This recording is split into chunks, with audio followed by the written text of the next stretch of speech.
breaking news rocking Washington. Moment of truth. House Speaker Nancy Pelosi says that is what faces the nation tonight, right now, as she stepped out and made this announcement just within the last hour. I'm announcing the House of Representatives moving forward with an official impeachment inquiry. I'm directing our 6 committees to proceed with their investigations under that umbrella of impeachment inquiry. The president must be held accountable. No one is above the law. Many House Democrats already said they were conducting this exact impeachment inquiry, but never the Speaker of the House. Never like this. She is the one who decides if there will ever be a floor vote to impeach the president. Why now? Here's the Speaker. This week, the president has admitted to asking the president of Ukraine to take actions which would benefit him politically. The actions of the Trump presidency revealed the dishonorable fact of the president's betrayal of his oath of office, betrayal of our national security, and betrayal of the integrity of our elections. And in moments, Republicans expected to come out and give their first major formal on-camera response to this news that the Speaker made. We will monitor that and show any excerpts as warranted. And we have a lot more reporting and a fuller breakdown on where the impeachment charge is heading later in this show. But right now, I want to get to the latest with NBC's Heidi Prisbilla from Capitol Hill, the New York Times' Michelle Goldberg, and Fordham professor Christina Greer, and the Root's Jason Johnson, as well as former federal prosecutor Joyce Vance. Heidi, what did Speaker Pelosi change with her announcement? According to a number of lawmakers who I talked to, Ari, it was both messaging and by putting all of these inquiries under a formal impeachment umbrella, as she put it, they believe, and it is their legal theory, that they will have greater access through the court system to documents, and they'll be able to compel witnesses more easily.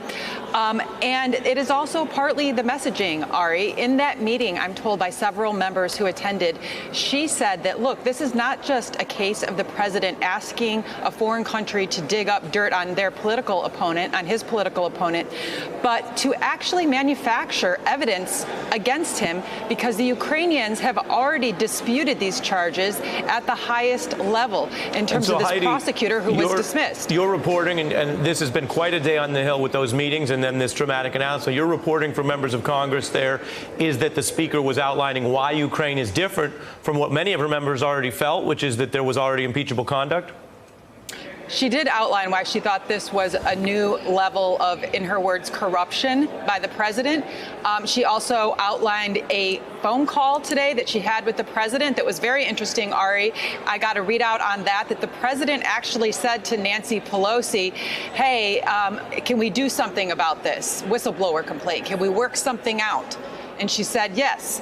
You can tell your people to obey the law. So she quickly swatted that down and made it clear that it is full steam ahead. Now, it is unclear, though. On that, let me get you, for our viewers, a little more context on that. You're reporting that the Speaker and the President spoke today. He's had a busy day at the UN, but you're saying that the pressure led to this call? Don't know what specifically set up the call, but we do know that there was a call between the two, and that in the call, Donald Trump used language that we've heard him use before in terms of asking the Speaker what we can do about this whistleblower complaint, how we can possibly work something out. Interesting. And she swatted that down, Ari. Let me bring in Michelle Goldberg. You've been writing and handicapping a lot of what the Speaker's been doing. I want to play a little more sound from Speaker Pelosi earlier today at one of her events, where she also, to build on Heidi's reporting, was talking about the Ukraine issue specifically and why it's so understandable as, in her view, an abuse of power. Take a look. We have many other, shall we say, candidates for impeachable offense in terms of the Constitution of the United States. But this one is the most understandable by the public. Your view of what the Speaker did tonight? Well, first of all, I'm grateful and relieved, because I've been very critical of Nancy Pelosi on this show. In my column yesterday, I am so glad that she is finally on board and that somebody in this country has taken charge of holding the president accountable. But it's interesting because when I've talked to people in the past about why she's been so reticent on impeachment, often they've said, the public isn't there. And I think for pro-impeachment people, that's been very frustrating because it's the job of Democratic leaders to lead public opinion rather than follow it. But I do think something changes in that this is a much more, this is something that you can say in a few sentences, right? You don't have to read this incredibly dense report to understand just how corrupt what Trump tried to do is. Our whole panel stays. Let's listen into Republican leader McCarthy. Investigate something in the back when you cannot find any reason to impeach this president. This election is over. I realize 2016 did not turn out the way Speaker Pelosi wanted it to happen, but she cannot change the laws of this Congress. She cannot unilaterally decide we're in an impeachment inquiry. What she said today made no difference of what's been going on. It's no different than what Nadler's been trying to do. It's time to put the public before politics. Thank you. Mr. McCarthy, are you afraid that you're on the wrong side of this? A brief statement from Leader McCarthy there. Michelle, what we see there is Pelosi has done something big enough that there is a need for the president to call her, for the House minority Republicans to respond, although they didn't say much in content, right. As you were saying. Well, I think it was extremely striking how little they said to actually make an affirmative defense of Trump. And similarly, we had a unanimous vote today in the Senate on a motion to basically, or a resolution saying that they should release this whistleblower's complaint. And so, to be honest, I'm like a little bit flabbergasted by all the Senate Republicans voting in favor of that. And I'm a little unsure about what the strategy is of coming out with such a tepid statement not even in defense of the president, but just as opposing Nancy Pelosi. I mean, it makes me wonder if they assume that something bigger is coming down the pike, but I really just don't know.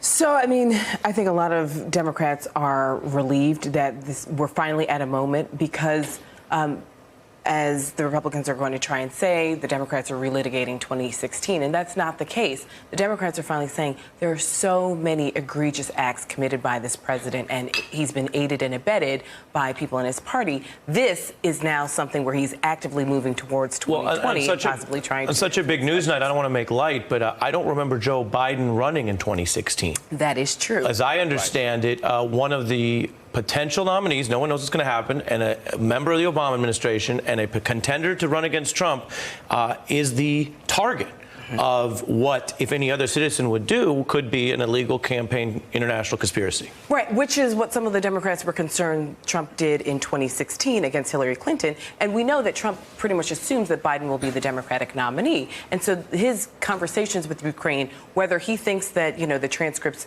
will show that he's completely absolved of this or not, are highly problematic. The whole panel stays. I am learning here, as we are reporting this out, that other Democratic leaders, Clyburn and Steny Hoyer, members of Nancy Pelosi's leadership, have now formally jumped in and endorsed the impeachment probe. Jason Johnson, I think we have a count somewhere that we can put up, but it is a count that has grown quite a bit from just 24 hours ago tonight. Your reaction to what you think it means that Pelosi did, because we haven't heard from you yet, and these other members jumping in. Well, first, we start with the Republicans. McCarthy basically did like the congressional version of that's it, that's the tweet. Like he had nothing to say. He just had to put a statement out there because if he didn't, the news story was going to completely overshadow anything Republicans would try to say in the next 24 hours. Ari, what this says to me is something that I've always doubted about Pelosi, but now we know it's true. She can count and she can read a calendar. She obviously has been behind the scenes all along saying, all right, look, I don't have the numbers, but when you see 7 vulnerable Democratic freshmen write an op-ed saying it's time for impeachment, Pelosi has clearly pocketed all the votes that she needs, and now she's rolling us out slowly. Now, the question is simply a matter of, we're not worried about if there's going to be a vote. It's a matter of when the vote is going to happen, and we don't know if that's going to be in January, February, or it could be September of 2020 and force a bunch of vulnerable senators in the Republican side to vote for this president right before an election. And that's the big question. Did Speaker Pelosi tonight create a irreversible road towards a House floor vote on impeachment? And if so, that appreciably increases the odds that President Trump will become one of the few presidents in history to face impeachment. Right. Or did she leave herself an off-ramp? I could say, and I was just talking to my control room, some of it's happening too fast to update our impeachment count. And I can tell you there's been many nights when that hasn't been the case. Tonight, the impeachment count growing so fast that we don't have it up on the screen. But I've got two brand new statements here from Democratic leaders telling us they're jumping in. And so we are now within, Jason, we're within about 40 votes among the Democrats or less to having the constitutionally required majority in the House to impeach the sitting president. That's a big deal. Everyone stays, as promised here, about 10 minutes into our broadcast. I want to dig in a little more to what just happened. Washington on fire right now. So let's go through what just occurred in the last 24 hours. The Democratic Speaker backs an impeachment probe. The Republican Senate pushed for this whistleblower complaint. The president announced a cave to Democratic demands. He claims he'll release notes on the Ukraine call. Congress waiting to see if he follows through on that tomorrow. And this wave of House Democrats that we've been reporting on in real time, new members in the last 10 minutes since we came on the air, jumping in to back a Trump impeachment probe for the first time. So last night, as I was mentioning, we had 136 Democrats supporting impeachment. That number now is over 180. Now, those numbers are snowballing, as the panelists were just discussing, thanks to some people in freshmen in swing districts with national security backgrounds who came out with this rare joint public statement backing impeachment. These new members of the impeachment caucus are basically moderates and holdouts. These are the Democrats who were holding back after the Mueller report, holding back after Bob Mueller testified to Congress. That was exactly 2 months ago today, but who say they are moved by the reports that Trump abused his power in pushing Ukraine to target Biden and abused his control over taxpayer funds to use it as a bargaining chip within that scandal. And Trump has now admitted to key parts of this, including that financial pressure. Here was just this morning. Very important. I want other countries to put up money. I think it's unfair that we put up the money. Then people called me. They said, oh, let it go. And I let it go. But we paid the money. The money was paid. As Pelosi pushes House Democrats demanding this full whistleblower complaint, more evidence and answers from Donald Trump's intel chief, who testifies Thursday. Meanwhile, Adam Schiff says today he's working with this whistleblower's lawyer to get them to testify. And, as mentioned, the Senate unanimously passed a resolution that the complaint must be given over to the intel committees. If it sounds like a lot's happening at once in response to Donald Trump's violation of the rules and, in some cases, law, that's because it is. And it also shows how post-Mueller, Donald Trump may have felt momentarily like he was in some sort of clear, because it was right after Mueller testified that he dialed up foreign leaders for what is basically a new attempted collusion plot, flagrantly defying the rule of law, and then now, perhaps bizarrely, confessing in public.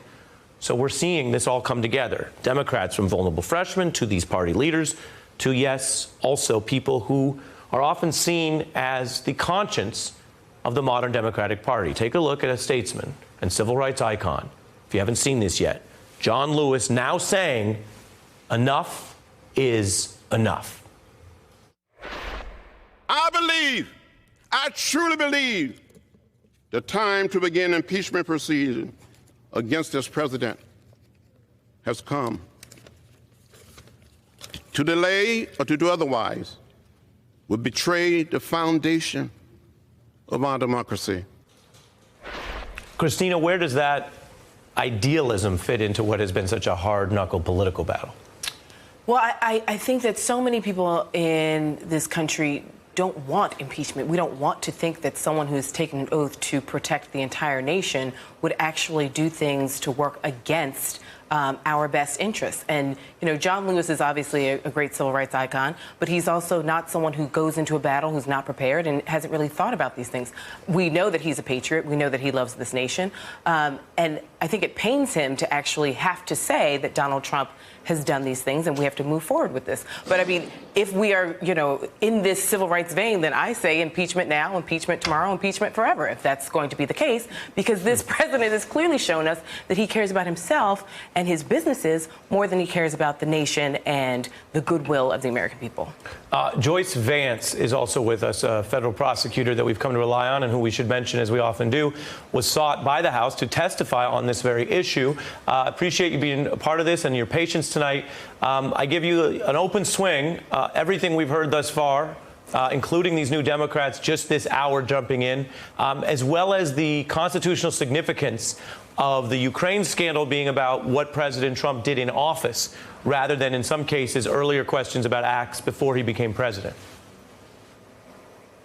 You know, that is an incredibly important point, Ari. For so many people, the Mueller investigation, the Russia investigation, was very difficult to grasp, both because the legal charges were a little bit confusing, they were complex, but also because the conduct happened when President Trump was still candidate Trump. Now we're talking about misconduct that he committed while sitting in the Oval Office, withholding congressional funds, trying to get Ukraine to deliver the goods on a political opponent in exchange for that aid. And that's something I think that people can comprehend easily. As we've heard some of the politicians say tonight, impeachment has both a political component and a legal one. And it's important for the country to be able to come along with Congress. There have been complaints that maybe Congress should have been leading. But the reality here is that now Trump has committed something, as you pointed out, on the eve of the release of the Mueller report and Bob Mueller's testimony, when perhaps you would think he would have learned a lesson. He was presented as someone who is politically naive, who didn't understand that this sort of conduct involving foreign nations in elections was wrong. And yet he trod right back the same direction. That's something everyone can understand. Yeah, it's striking. Heidi, before I lose you to do more Hill reporting there on this busy evening, take a listen to a little more of what Speaker Pelosi laid out today. There is no requirement there be a quid pro quo in the conversation. If the president brings up he wants them to investigate something, that's of his political opponent. That is self-evident that it is not right. We don't ask foreign governments to help us in our elections. Heidi, we saw her, and Speaker Pelosi is such a masterful politician in the sense of knowing where her caucus is and also communicating. We saw her tee this up over the course of the day. Christina earlier referring to and Michelle and many of our panelists, to how we got here, which was a lot of pressure and back and forth as she tries to do what she has to do with holding her majority caucus. I wonder what else you could tell us, Heidi, about what is coming out of the Speaker's office. Can she ever unring this bell? Is there an off-ramp in any way, or does this mean that you would expect a floor vote on impeachment of this president at some point?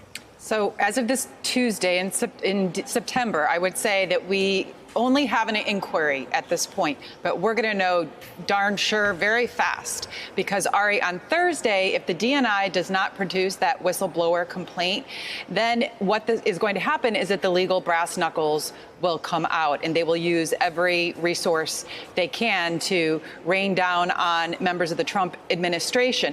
But it all depends on what specifically is in that whistleblower complaint.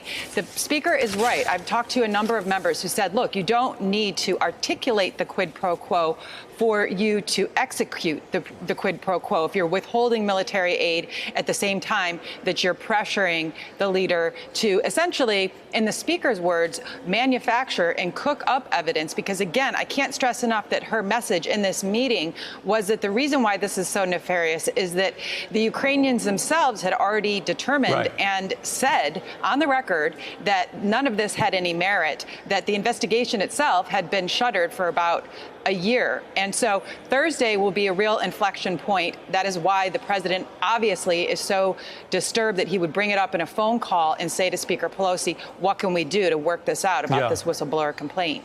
Striking. Heidi Prisbilla on a busy night. Thank you, reporting from Capitol Hill. Joyce Vance, I want to ask you one more thing, and that really to lay it out is if you look at the analysis by the New York Times, Peter Baker, we have gone from no collusion to, according to the Times, quote, so what if I did? The man who once said he could shoot someone on Fifth Avenue in Manhattan without consequence seems to be testing whether he can do the political equivalent. Before we lose your analysis, I wonder what you think about that, because in some ways the Trump era exhausts precisely because of the way that he governs, if you want to call it governing, and things that were drip, drip, drip over, I recall covering, and I know you do, months in the Mueller collusion probe, really in this scandal in Ukraine took about a week and a half. You had all the usual parts. Rudy Giuliani clumsily, messily does it, but tries to get the mess on his own suit to protect the president. We know that maneuver. Then the president comes out and admits little pieces and then bargains in public and private. He's saying to Pelosi, hey, what can we work out here? which may be an echo of the way he talks to the Ukrainian president. And then he tweets today from the UN, I'm going to release parts of the Ukraine notes. All of this seems to be him testing how much he can just say, yep, I did it. What are you really going to do? This is really the ultimate expression of the way Trump governs, or as you say, doesn't. It's Trump trying to deal with the Russia investigation with no one else in the room who knows what's going on. It's Trump without those guardrails that protected him from the worst mistakes that he would have made on his own. And I think that that's frankly why we've seen this accelerate so quickly.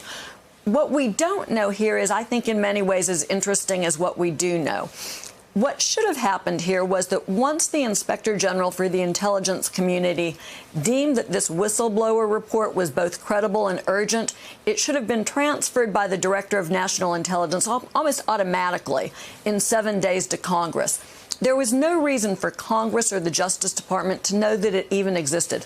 But somehow that happened, and somehow the Justice Department, the Office of Legal Counsel, ended up making this really flimsy decision that says, well, DNI, you don't have to transfer it to Congress because the misconduct doesn't involve a member of the intelligence community who you have authorization to control, which is really odd since we now know that that conduct was by the President of the United States. So still unanswered here is this issue of how did this get loose from the DNI and get into the White House or DOJ? Well, that speaks to Trump without his guardrails in place. It's interesting to hear you lay it out like that because you're putting your finger on the fact that there's a bit of bad lawyering potentially going on. Bad lawyering by Giuliani at times and potentially bad lawyering on the president's behalf at the DOJ, which is in some ways backfiring because by making this circuitous argument, they end up revealing certain things and the pressure obviously going up. Joyce, appreciate you. Always good to see you. Hey, I'm Ari Melber from MSNBC. You can see more of our videos right here, or better yet, subscribe to our YouTube channel below. You could have been anywhere in the world, but you're here with us, and we appreciate that.